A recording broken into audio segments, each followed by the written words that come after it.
The Marvels are gonna bomb at the box office. I know it. You know it. Brie Larson knows it. Iman Vellani knows it. Kevin Feige knows it. Bob Iger knows it. Everybody working at Disney and Marvel Studios know it. But they are doing their due diligence. They can't just let the movie absolutely flop at the box office, especially with all the flops that they've had lately. We had our first big money loser in the MCU with Ant-Man and the Wasp: Quantumania. We had an enormous Pixar flop, and that one doesn't seem all that bad now that we've got the Indiana Jones and the Dial of Destiny spectacular flop, where it's likely to be the biggest money loser in Hollywood history as far as film releases. They've got two ways to make it up. They got Haunted Mansion and they've got the Marvels. I would say Haunted Mansion has the better chance of actually doing some things, but they are doing some smart things. They're doing some not so smart things, but I do believe Disney and Marvel Studios are doing a couple of things right. One of the things that they are doing is highlighting Iman Vellani, the actress that plays Kamala Khan in the Miss Marvel TV show on Disney Plus. And obviously she's going to be the third wheel in the Marvels movie alongside Captain Marvel and Monica Rambeau. It turns out Iman Vellani is just naturally more likable and rambunctious and fun to talk with when it comes to superheroes and comic books than Brie Larson. I think we all saw this one coming. There was recently an article in Entertainment Weekly where they had the three of them, it sounds like on a Zoom call or something like this, and they had some pictures that they released, and I was so happy to see that Brie Larson had extended her acting range and had a little bit more emotion on her face in that still photo that they released of Brie Larson playing Captain Marvel. Obviously, we hadn't seen that movie before. And after reading this interview with the three actresses, if I were Kevin Feige and Bob Iger and Disney and Marvel Studios, I would just let Iman Vellani be the only one that speaks. She sounds like a geek. She certainly is into comic books, and a large portion of this article itself is dedicated to, verifying her geek bona fide, her geek credentials and all that kind of stuff. Although she does get a couple of things wrong, but for the most part, she seems like she's excited to be in the movie. She seems very likable, which is actually kind of important nowadays. A lot of people won't go see movies just because of the lead actors or actresses in the movie. And I think that kind of goes along with Brie Larson and why you're not going to see a whole lot of success out of her film career. I think for the foreseeable future, I think she might have just done enough damage to the way people perceive her, not as an actress, but as a person. Not that her acting was so good that she could take the hit like that. So I definitely recommend you go out and get this Entertainment Weekly article and read up on what Iman Vellani said. But I do want to highlight a couple of things here where I think she's got this absolutely wrong. I don't think she knows anything about the comic industry itself other than liking comic books, because she makes a statement which is absolutely stupid. She makes another statement that we'll have to unravel as well. And then she also kind of starts talking about Marvel heroes, and she's not really talking about Marvel heroes. She's actually talking about DC Comics heroes, which I just want to point out. And then we'll talk about another strategy that they're doing to try to save the Marvels that I do not believe is going to be successful. Let's talk about this first quote from Iman Vellani in this Entertainment Weekly article. We're really lucky because we have such a plethora of female characters with real flaws and real arcs. Time and time again, it's proven that not only do these stories have such a robust fan base, but they sell. When she's saying they sell, I'm assuming that she's talking about the comic books, which is absolutely not true. Obviously, I cover the comic book industry pretty in-depth and thoroughly here on the channel. And one of the things that we pointed out that female-led superhero comic book series aren't doing very well and haven't been doing very well. And if you go over to a place like comicbookrevolution.com, I got the image up right now that's telling you and showing you, based on the sales numbers from last month, that female-led comic books actually do not sell, unfortunately. Now, in the movies, we have had two enormous successes. You cannot discount the success of Wonder Woman, and you certainly cannot discount the success of Captain Marvel. In hindsight, it does appear that Wonder Woman was the real deal. They had a really good trailer, and I don't think anyone saw that success coming out of that movie.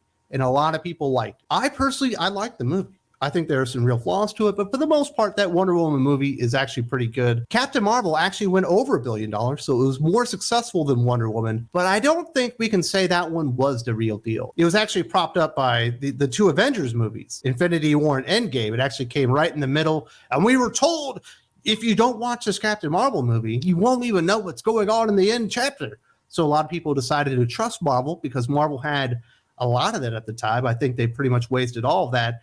And I don't believe that the Marvels will even sniff the $600 million mark worldwide, let alone $1 billion.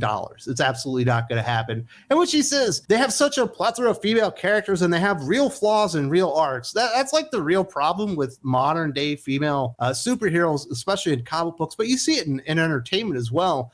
They really don't have flaws. What's Miss Marvel's flaw? Is it that she's too plucky? Is it that she's too big of a fangirl of Captain Marvel? Is it that everyone likes her too much? Like, is that her big flaw?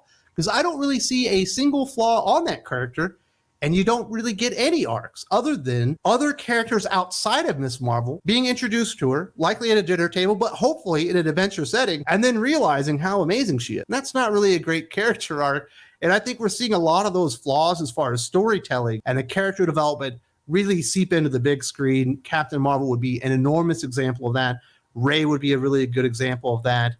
Some of these other female characters that we've seen lately, they're just not really well fleshed out. So she's definitely got that one wrong. And the fact that they don't have a lot of flaws and they don't have really good arcs, and they certainly aren't selling, at least in comic books. But we have had two enormous successes, obviously, at the box office. They weren't able to repeat that with Wonder Woman 1984, but you did have COVID there, and I do not believe they'll come close to repeating that with the Marvels. The other thing she said that I thought was interesting, Marvel has always championed that idea of finding this idealized version of yourself through their characters, a version of yourself that can fly in space or stop a train with one hand.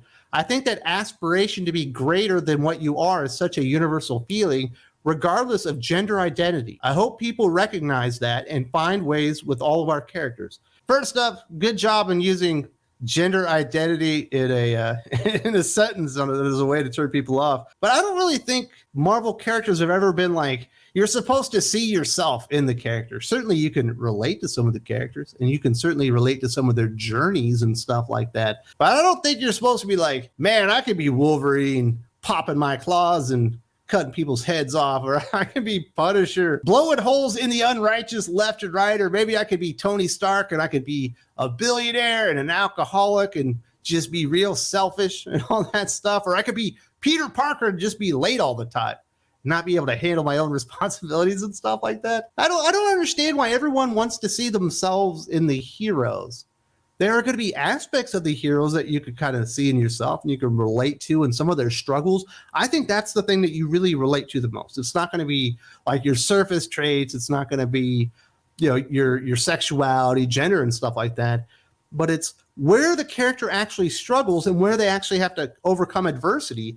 And that's one of the reasons I think a lot of these characters are really hard to relate to. And you certainly can't see yourself in any of the new modern characters. But really, when I think of idealized versions of heroes and like all these super aspirational characters, I'm thinking more like DC comic, where their heroes are more like gods and they're damn near perfect. Other than Batman and some of those types of heroes. A lot of their heroes are very idealized versions of those kind of characters, where Marvel's characters have certainly always been a lot more flawed, and there's always things in their lives that you definitely shouldn't be like trying to live out in yours as well. But I think that's one of the weird things that's going on with society nowadays is everybody wants to see the hero come down to their level rather than raise themselves up to the hero's level.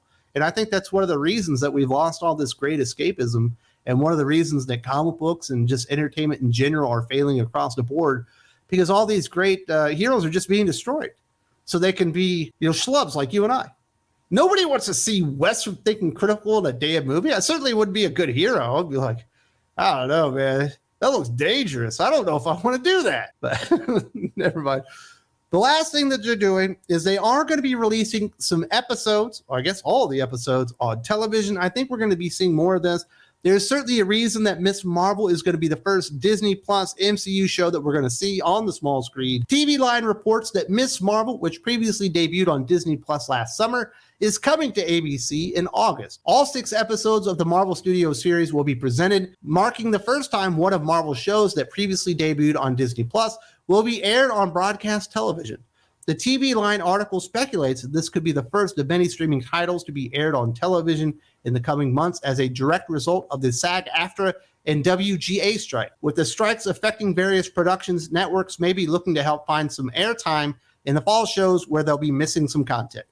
And that is absolutely happening. I believe we're going to see, Yellowstone on network television as well. And we're going to be seeing more of this stuff. And we'll probably see, unless these strikes get resolved really quick, I imagine we'll see the entire library of MCU shows on ABC at some point. But there's a reason they're putting out Miss Marvel first, because one, nobody watched the damn thing. They got the movie coming out, and they're hoping, because Iman Vellani does come off as a really nice person and probably should be like the face of this movie if you actually want to sell it on a likability factor. So they're hoping if you put it on ABC, you get some eyes on it.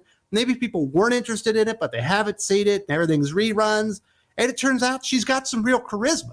She's actually got some screen presence, something that Brie Larson absolutely does not have, something that she is lacking, sorely lacking. And Iman Vellani would actually be able to fill that kind of thing and actually might be a big star of the MCU if it actually survives. I don't think it will, but I don't see how this can hurt the efforts of the Marvels in theaters, but I also don't see it helping it all that much because, let's face it, this isn't the Iman Vellani Miss Marvel movie. This is the Brie Larson Captain Marvel sequel movie with Iman Vellani and Monica Rambeau tagging along. And another thing that they did was stupid.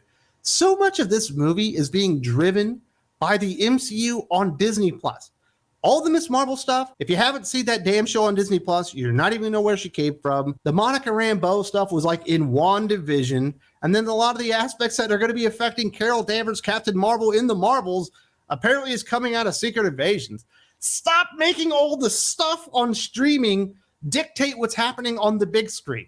You can have some stuff that's happening on the side, little side adventures that you don't need to see to know what's happening in the movie. Not everyone in your entire audience is going to want to see everything on both. Like some people have lives. Like, God, this is one of the dumbest strategies, but I don't know, man. It doesn't matter what Kevin Feige does or Bob Iger or Marvel Studios, the MCU, all that stuff. The Marvels is going to bomb. It's going to lose money. It'll likely lose more money than Ant-Man and the Wasp: Quantumania, because I imagine the budget is also like $250 million for a movie nobody really wanted to see, and it's basically Freaky Friday, but with superhero chicks. Not really a great idea. Definitely check this out where I break it down why this is the next big bomb for Disney Studios, Kevin Feige, Bob Iger, and Disney right here. There's also a link in the video description.